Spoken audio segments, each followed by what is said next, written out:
basic set of materials is very important to do rendering.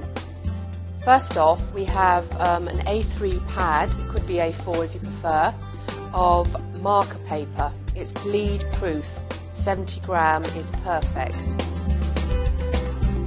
If we open up, you have to be very aware when you use it that you make sure you have the right side. So if I put some marker on this side, the right side, but if I put it on the wrong side, you can see there's a marked difference. This has got sort of much paler and it has sort of like a speckled surface.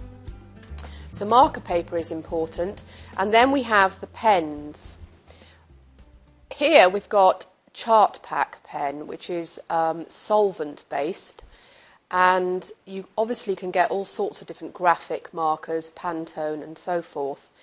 Markers are professional graphic pens, very much recommended for this type of work. Pastels, watercolours, beautiful media though they are not really appropriate for the job in hand we've got here. Okay, I will talk a little bit more about graphic markers later on and the specific colours that I would recommend. After that, we've got pencils, colouring pencils.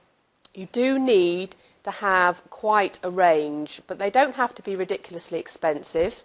Here I've just got a basic set of colouring pencils, quite a range. I think there's about 30 to 36 in this set, so that is important. But on top of that, you probably need to invest in more greys, browns, tertiary colours and greens.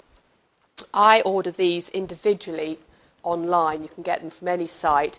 So for instance here we've got a nice olive green, which will be very important. Here we've got a slightly darker sort of green that would be good for things like U or dark spaces. Here we've got a much more blue green. You wouldn't use it on its own, but on top of a dark marker it can actually be very, very useful. And then last but not least, I've got a sort of another darker olive. So that's just extending my palette of greens. A basic set like the 30 or 36 won't have enough greens in it. So if we move now on to some nice beautiful tertiary browns, again I've got at least 4 or 5 extra colours. This is a slightly reddy brown. Then we have a more sort of chocolatey, beautiful brown. Very, very useful. You've got a slightly lighter, again slightly reddy but much, much paler brown. And last but not least, you've got a sort of, a basic grey. It's amazing how basic sets don't really have a dark grey, basic dark grey. They often have a pale grey. So they're your greens and browns. And then if we move over to some more greys, we've got a really charcoal grey.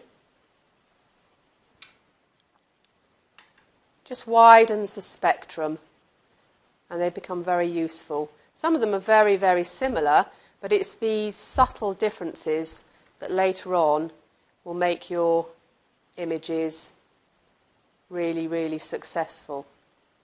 So that's almost brown, but the browns and greys link together beautifully. And then last but not least in the pencils, particularly when thinking of cast shadows, I think it's really important to have quite a wide range of violets, violet to purple. Again, your basic set won't have, they'll probably have maybe one, a dark purple, etc., but not the subtle mix of colours. So again, they're just in the violet range, very much for shadows and cast shadows.